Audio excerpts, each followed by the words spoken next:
Ayun po, magandang hapon po muli. Facebook na po uli tayo. Wala, ayan. Sister Lisa Indinibli Corsica, Brad Carlo Roll, Sister Jig Macar. Ayan. Pakitap na lang po yung ating GC. Sister Lolita Corsica.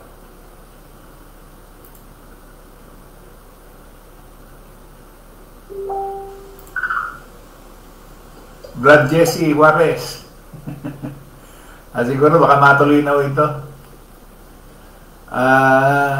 Loaded na siguro yung ng YouTube.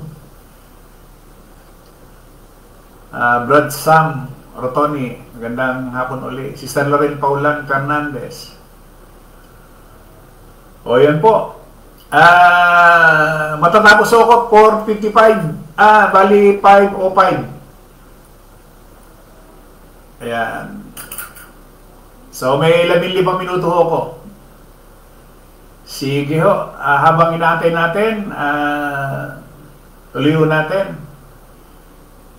Sister Rosly Bandoho. Sana makalipat yung ating mga Sister Shirley Raberisa. Magandang hapon huli. Sister Chris de la Cruz Kim. Magandang hapon ho ulit. Ayun, tuloy na natin. So, kaya ho nagkaroon ng hari ang Israel, ng haring tao, ay dahil doon sa paghiling nila.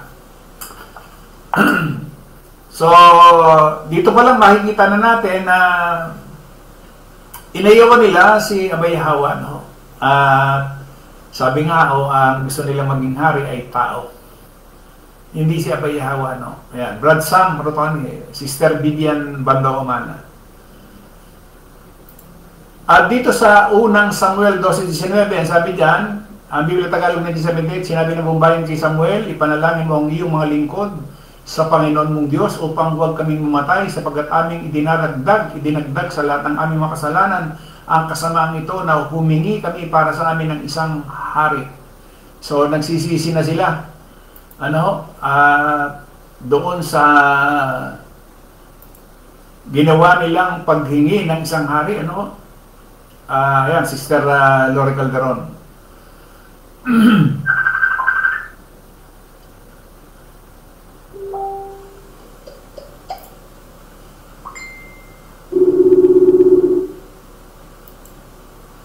Brad Noli Tungkuwa. Ayan. Sister Maria Victoria. Tumawag si Brad Noli.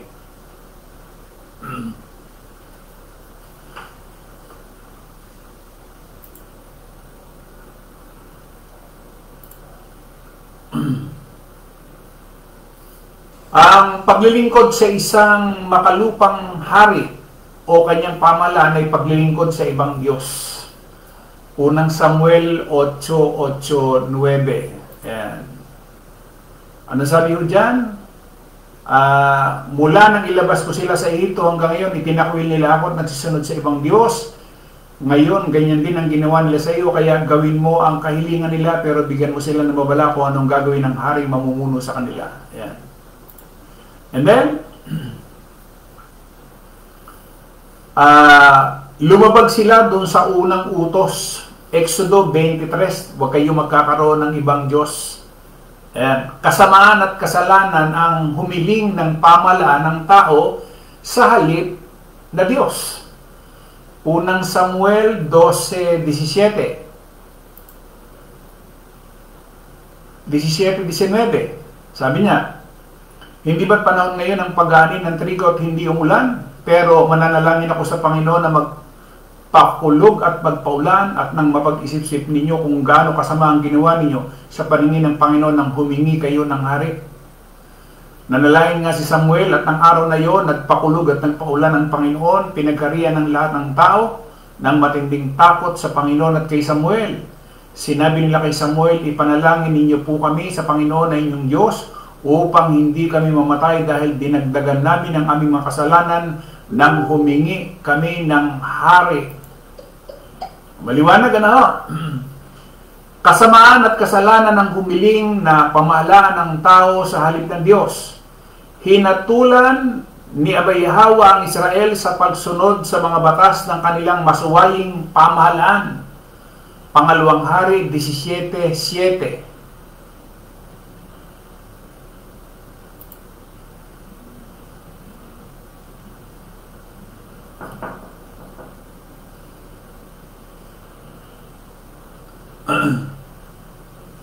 Ang nakalagay ho dyan, 17:7. Nangyari ito sa mga taga-Israel dahil nagkasala sila sa Panginoon na kanilang Diyos, na naglabas sa kanila sa Ehipto at nagpalaya mula sa kapangyarihan ng Paraon na hari ng Ehipto. Sumamba sila sa mga Diyos-Diyosan at ginaya nila ang mga kasuklam-suklam na ginagawa ng mga bansang pinalayas ng Panginoon sa pamamagitan nila. Sumunod din sila sa kasuklam-suklam na pamumuhay ng mga hari nila. So, dito pa lamang ay pinakikita na ni Abayhawa yung pangyayari na ang sabi niyan, hinatulan ni Abayhawa ang Israel sa pagsunod sa mga batas ng kanilang masuwaying pamahalaan. Tinanggihan niya ang mga sumunod na mga batas ng mga pamahalaan sa halip na ang kanyang mga utos. Partikular niyang sinabi na huwag sundin ang mga ordinansa ng mga pamahalaan sa lupa, kung sundin ang kanyang mga batas, ordinansa at mga batas sa halip. Doon sa 18:1-5 ng Leviticus, ano ba nakalagay? Inutusan ng Panginoon si Moses na sabihin ito sa mga taga-Israel, ako ang Panginoon na inyong Diyos, huwag niyong gawin ang mga ginawa ng mga taga-Ehipto kung saan kayo tumira noon. Huwag din ninyong gayahin ang mga ginawa ng mga taga-Kanaan na pagdadalan ko sa inyo, dapat niyong sundin ang aking mga utos at mga tuntunin. Dahil ang mga susunod dito'y mabubuhay, ako ang Panginoon ninyong Diyos. So dito, iniisa-isa natin yung pangyayari doon sa panahon ng Israel, doon sa paghiling nila ng isang hari. At ayan, Sister Elizabeth Dens, Brad Noli Tungkua, Brad Edmundo Umali, Sister Loli Corsiga, Leonardo Corsiga.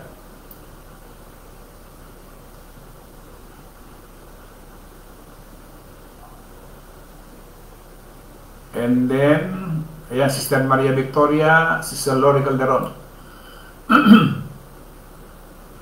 So, doon makikita na natin na nagalit si Abayhawa, no?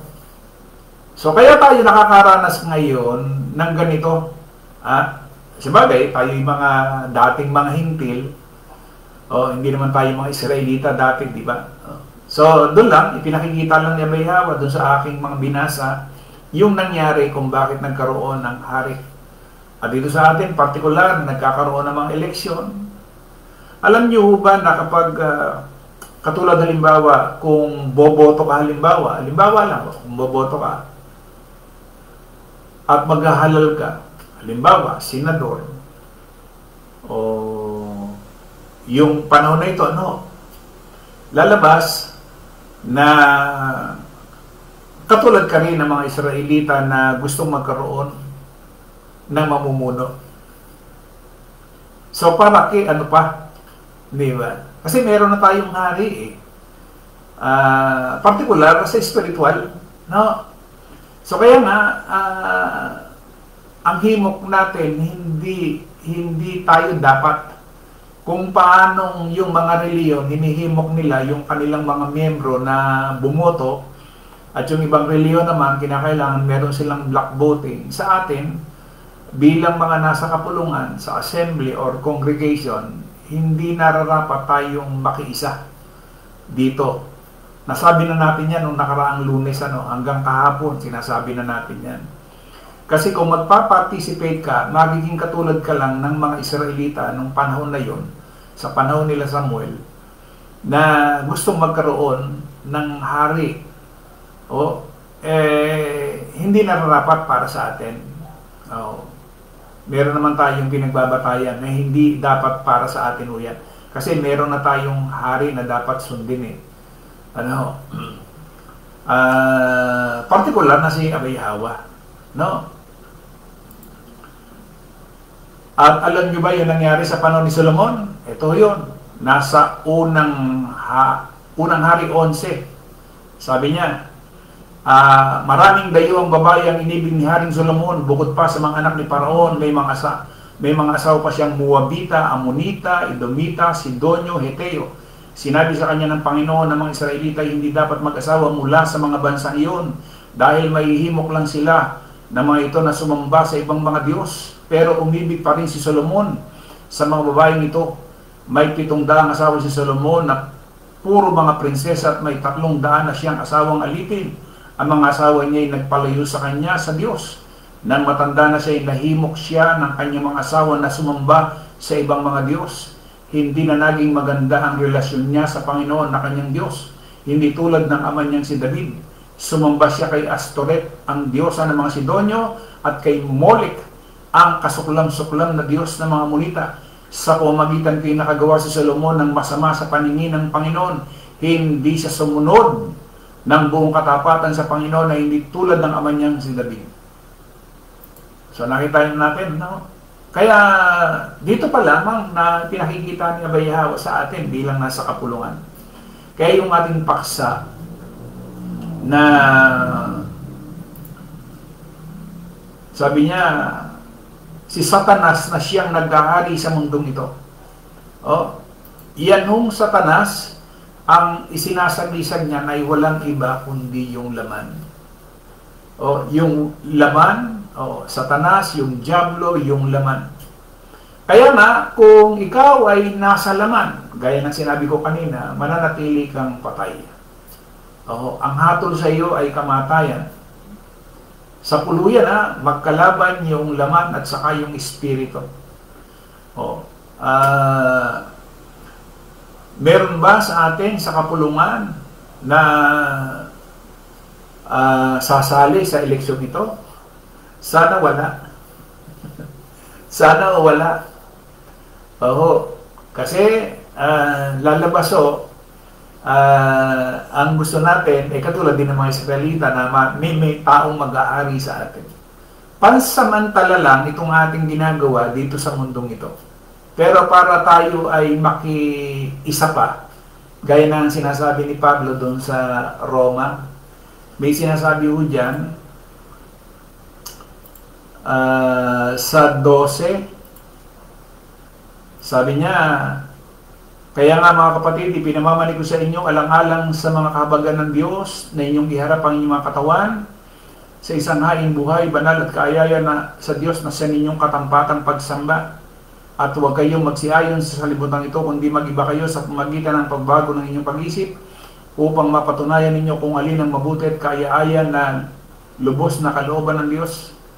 Hindi dapat tayong magsiayon o makiisa. 13:14 ng Roma, kundi bagkos isakbat ninyo ang Panginoong Yahawasyay, huwag ninyong paglaanan ng laman upang masunod ang mga kahalayan nito. Ang dami ko kasing babala. Ang daming babala sa atin bilang merong espiritu tungkol dyan sa laman.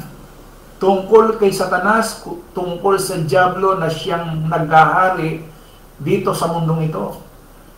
Lahat ng kasamaan, kasinungalingan, pagpatay. Yung sinasabi dun sa Galacia 5:19 hanggang 21.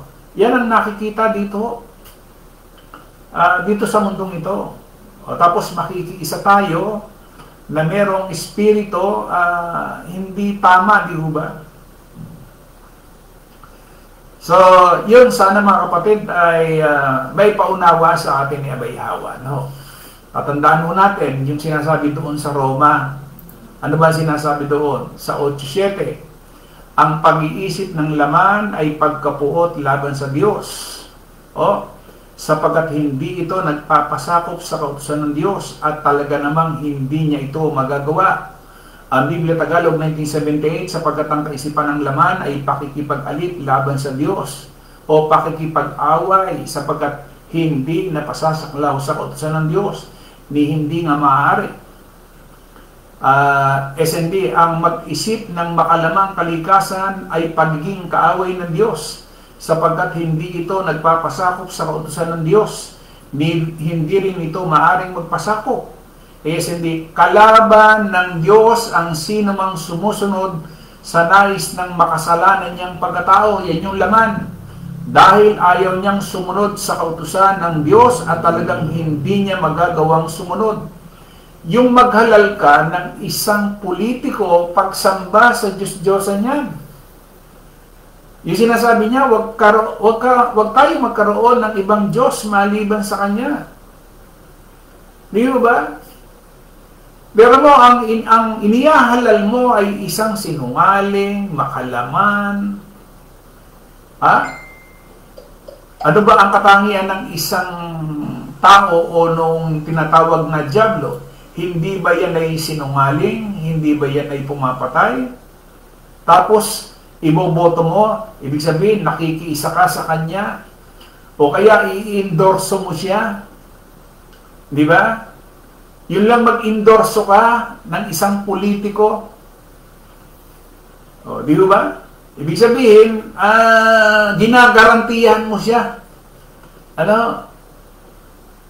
Yung isang nasa laman, ginagarantihan mo bilang meron kang espiritu. So, nadadamay pa si Abay Yahweh. Pagka ganon. Di ba mga kapatid? So, hindi na dapat. Kung ang iba ay gulong-gulo ang isip, dito sa darating na halalan, tayo, normal lang. Mga kapatid, normal lang. At sana wala tayong mabalitaan na isang kapatid na merong nilalagyan mo kasi lang ng ink dito eh.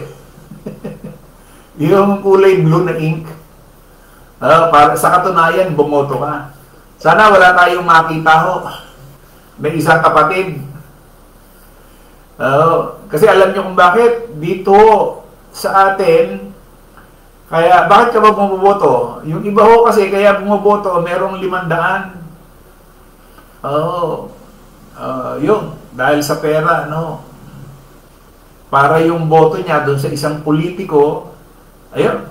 Hindi ba? Kaya nga sabi nga, gulong-gulo na. Ang mga balahibo, ang mga gulong-gulo na yung mga kaisipan, itong mga politiko at hindi lamang yung boboto pati doon sa mga politiko. Kaya inisa-isa natin ho kung bakit nagkaroon ng tinatawag na hari maliban kay Abay Yahweh nung panahon nila Samuel. So dapat sana sa atin, kung sa ibang reliyon nag-i-endorse sila ng mga politiko, sa atin hindi. Si Abay Yahweh ang dapat nating i-endorse. Ipakilala natin si Abay Yahweh. Hindi ho itong mga tao na alam naman natin na ang tao ay isang sinungaling, mangangako yan, lahat ng magagandang pangako niyan, pero lahat ho yun, napapako. Lahat yun. Di ba? Si Marcos, nung panahon ng kampanya, yung 20 pesos na bigas, nangyari ho ba? Nung isang araw ho, nangyari, isang araw lang. Sa pilitan pa. Di ba? Lahat ho yan, nangangako. Kaya-kaya nga ho nilang ipangako, yung hangin, itatali. Para lang masungkit yung boto ng tao, pati yung hangin, pwede nilang itali. Kaya bang itali ang hangin? Sana maging bukas yung ating pangunawa at loobin ni Abay Yahweh na magbukas siya. Wag na ho tayong padala pa dito sa sistema ng mundong ito. Manahimik na lang ho tayo sa bagay na pananampalataya o pang spiritual. Matatandaan nyo, ulitin ko yung sinabi ko kanina, na pagka ikaw ay nasa laman, ang dulot niya na kamatayan. Ngayon, kung meron tayong banal na espiritu, buhay na walang hanggan yan. Sabi ko nga dalawa lang naman yan. Kung namumuhay tayo ayon sa banal na espiritu, mananatili tayo na meron tayong kapayapaan, meron tayong kagalakan, at meron tayong pag-ibig sa ating kapwa. Pero pag tayo ay namumuhay sa laman, mananatili kang makasarili, mananatili kang sinungaling, mananatili kang mamamatay tao, yan ang mangyayari sa isang nasa laman. No? Yung ginagawa nung Galatia 5:19 hanggang 21, lahat yun. Ayan.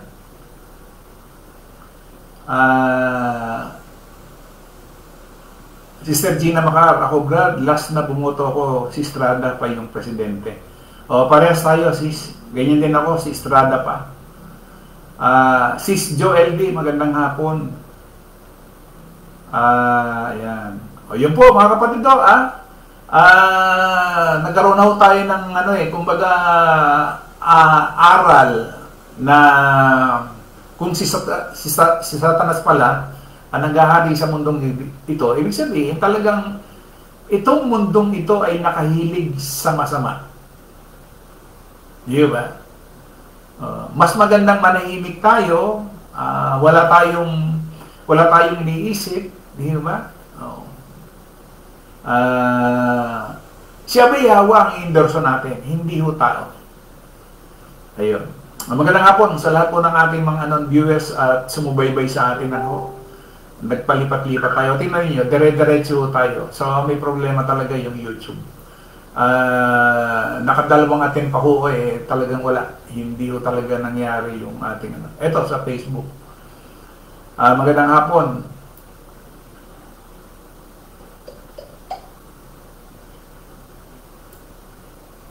Leonardo Corsiga, Brad Samrotoni, Sister Lolita Corsiga, Melchor Pasis, Sister Maria Victoria, Noli Tungkua, Brad Nino Dimitillar, Carlo Rol, Sister Lorraine Paulan Fernandez, Sister Maria Victoria, ang mga Jehovah's Witnesses hindi din yata sila bumoboto. Hindi ho, ang saksi hindi bumoboto yung mga yan. Melchor Pasis, itong aral ni Abay Yahweh hindi tinuro ng reliyon sa buong mundo. Ang iba itinuro nila. Ang itinuro nila bumoto. Ayan. Brad Jesse Juarez, salamat kay Abay Yahweh na buksan tayo sa ganitong aral. Teka meron akong nakitang tanong dito ni Sister Vivian Mana. Ito lang mabigat dito sa Facebook. Hindi ko makontrol yung niya. Ayan. Si Jethro ay nagbigay utos kay Moises. Nako, nawala na. Sana nabanggit ko lahat yung mga kapatid natin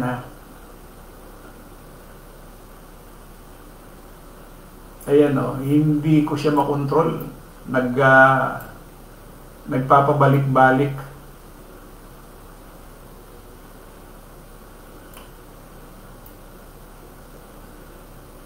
Nawala yung kay Sister Vivian Mana.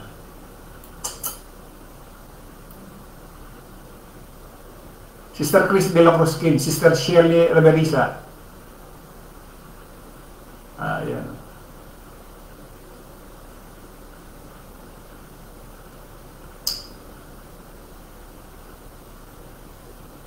Hinahanap ko lang yung kay Sister Vivian. Hindi ko na makita.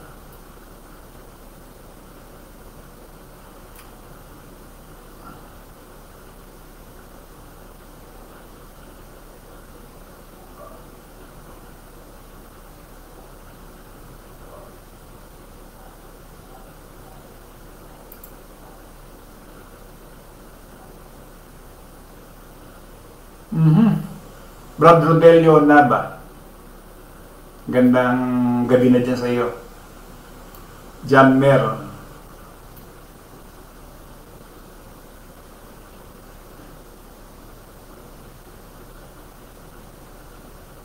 natabunan nyo kay Sister Vivian. Agoy. Abradin mo dumali. Sister, ayun. Ayun. Nawawala eh.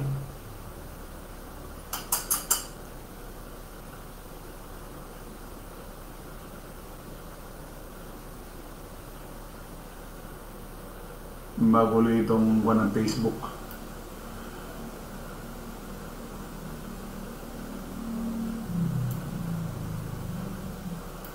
May tanong din si Brad Leonardo eh. Teka ha.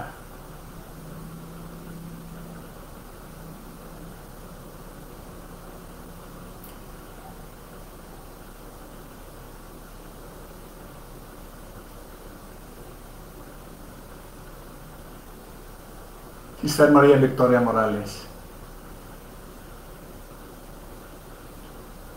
Medyo naantala lang ako dahil yung hinahanap ko yung kay Sister Vivian. Sabi ni Brad, ay, wala. Pasensya, hindi ko pagkaloloobin sa YouTube bukas, Sister Vivian, at saka Brad Leonardo, hindi ko makuha yung mga tanong ninyo. Teka. Ayan. Ayun, teka.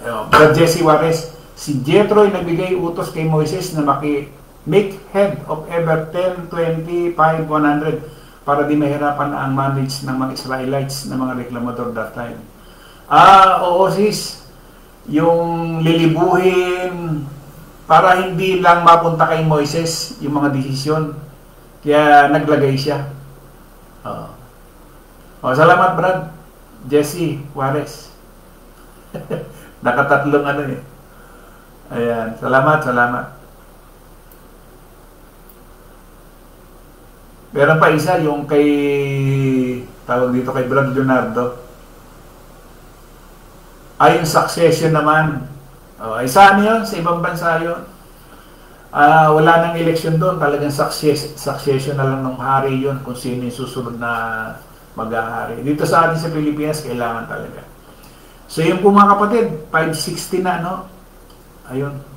Brad Nino, Dimitila, magandang hapon. Wala, nagpaulit-ulit na ako.